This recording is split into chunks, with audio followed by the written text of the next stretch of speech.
The Hound of the Baskervilles, Chapter 3, The Problem.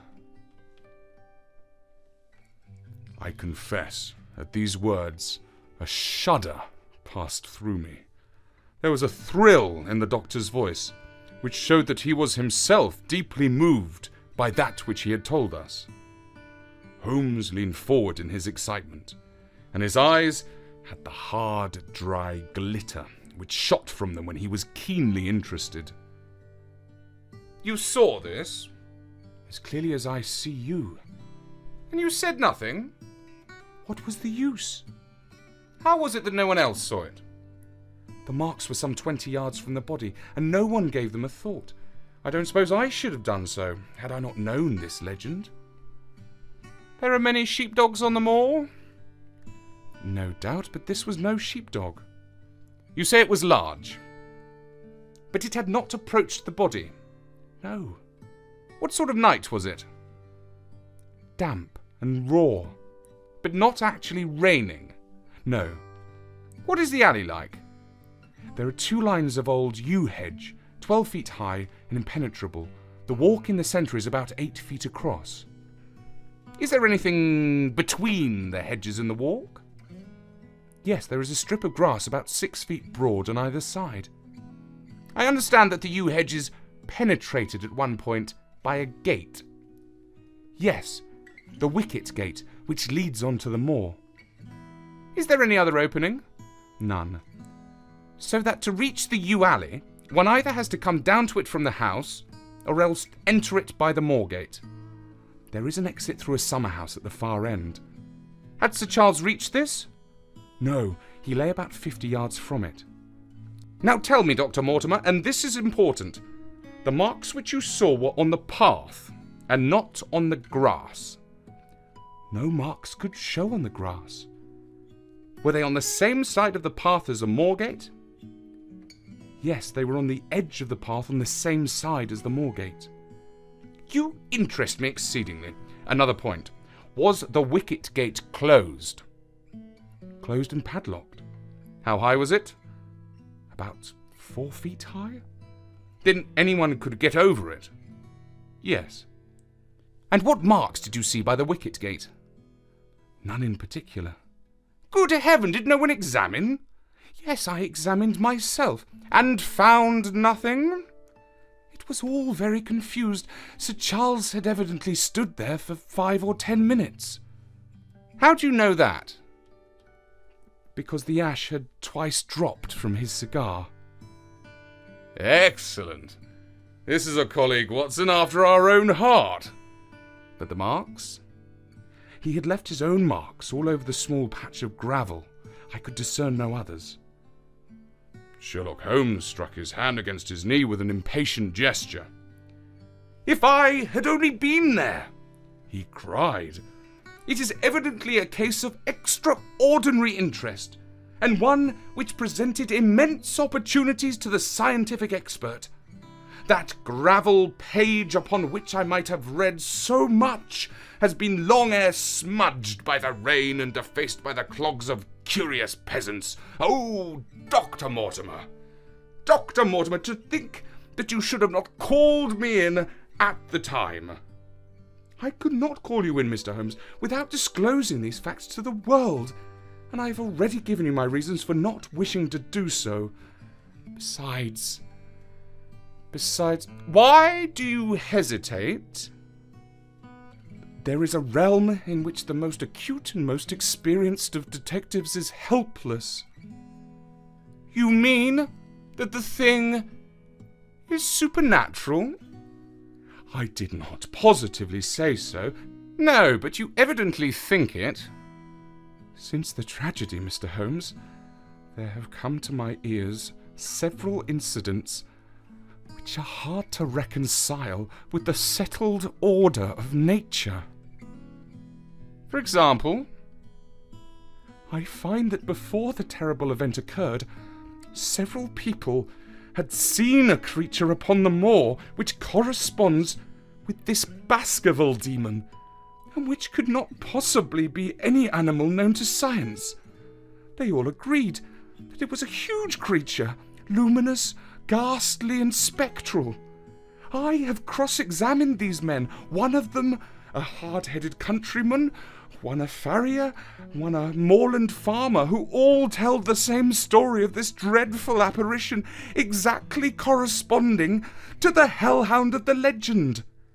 I assure you that there is a reign of terror in the district, and that is hardly a man who will cross the moor at night." "And you, a trained man of science, believe it to be supernatural?" "I do not know what to believe." Holmes shrugged his shoulders. "I have hitherto confined my investigations to this world," said he. "In a modest way I have combated evil, but to take on the father of evil himself perhaps would be too ambitious a task. Yet you must admit that the footmark is material." "The original hound was material enough to tug a man's throat out, and yet he was diabolical as well." "I see that you have quite gone over to the supernaturalists. But now, Dr. Mortimer, tell me this.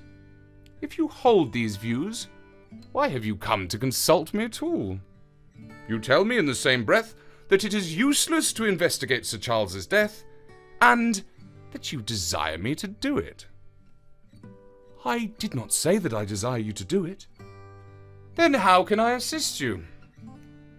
"By advising me as to what I should do with Sir Henry Baskerville, who arrives at Waterloo Station," Dr. Mortimer looked at his watch, "in exactly 1 hour and a quarter." "He being the heir?" "Yes.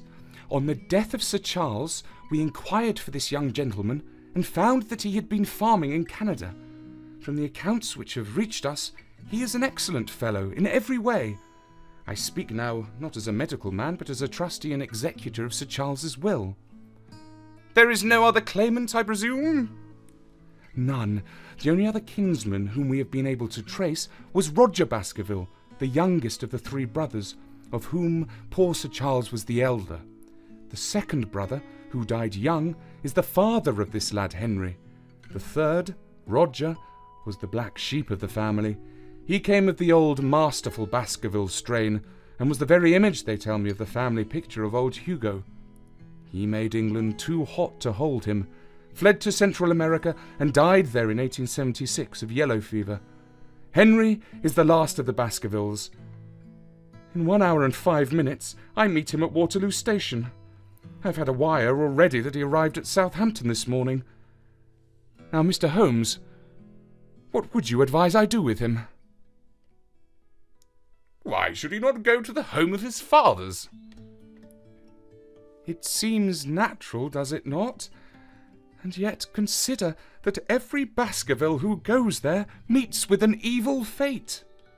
I feel sure that if Sir Charles could have spoken with me before his death, he would have warned me against bringing this, the last of the old race, and the heir to great wealth, to that deadly place. And yet it cannot be denied that the prosperity of the whole poor, bleak countryside depends upon his presence.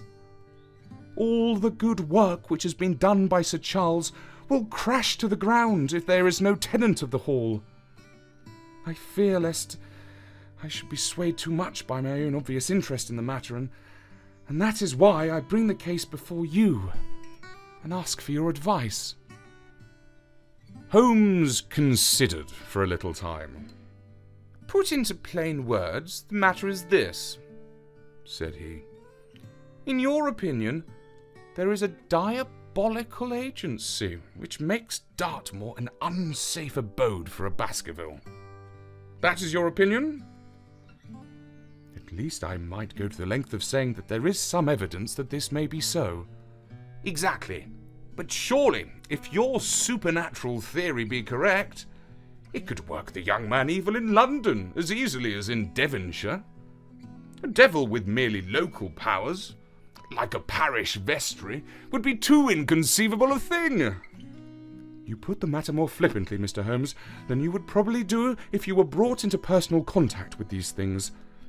Your advice, then, as I understand it, is that a young man will be as safe in Devonshire as in London. He comes in 50 minutes. What would you recommend?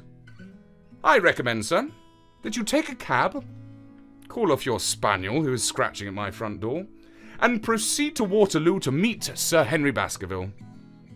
And then? And then you will say nothing to him at all until I have made up my mind about the matter. How long will it take you to make up your mind? 24 hours. At 10 o'clock tomorrow, Dr. Mortimer. I will be much obliged to you if you will call upon me here. And it will be of help to me in my plans for the future if you will bring Sir Henry Baskerville with you. I will do so, Mr. Holmes.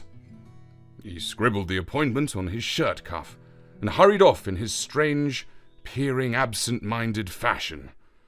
Holmes stopped him at the head of the stair. Only one more question, Dr. Mortimer. You say that before Sir Charles Baskerville's death, several people saw this apparition upon the moor. 3 people did. Did any see it after? I have not heard of any. Thank you. Good morning. Holmes returned to his seat with that quiet look of inward satisfaction, which meant that he had a congenial task before him. Going out, Watson? Unless I can help you? No, my dear fellow. It is at the hour of action that I turn to you for aid. But this is splendid, really unique from some points of view.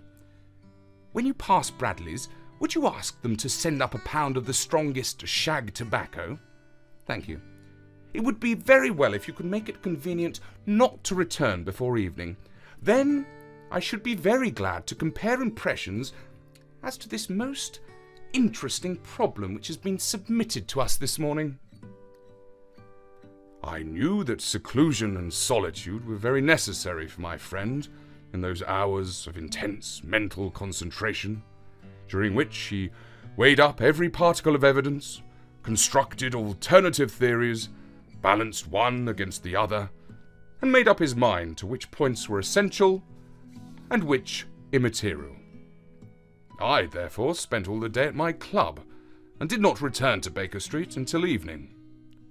It was nearly 9 o'clock when I found myself in the sitting room once more.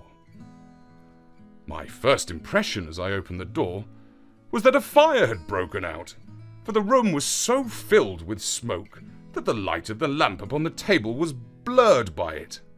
As I entered, however, my fears were set at rest, for it was the acrid fumes of strong, coarse tobacco which took me by the throat and set me coughing.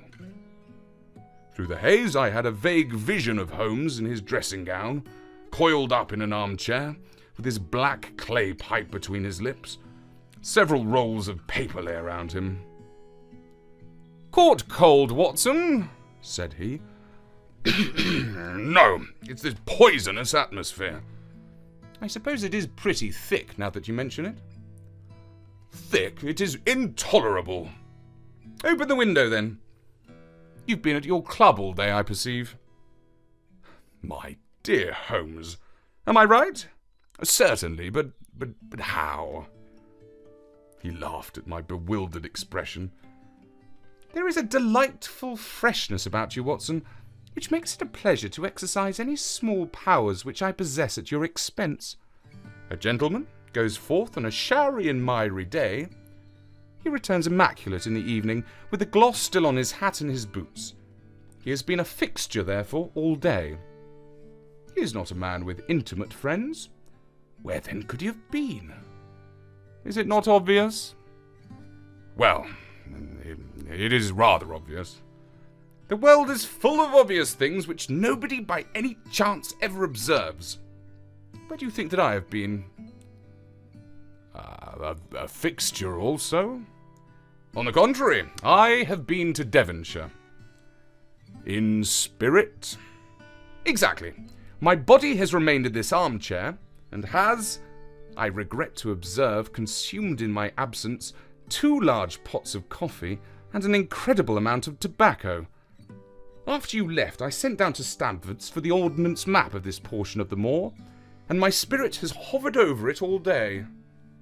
I flatter myself that I could find my way about. A large-scale map, I presume? Very large. He unrolled one section and held it over his knee. Here you have the particular district which concerns us.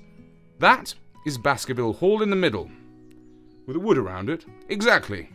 I fancy the yew alley, though not marked under that name, must stretch along this line, with the moor, as you perceive, upon the right of it.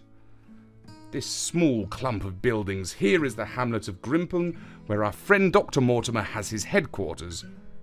Within a radius of 5 miles, there are, as you see, only a few scattered dwellings.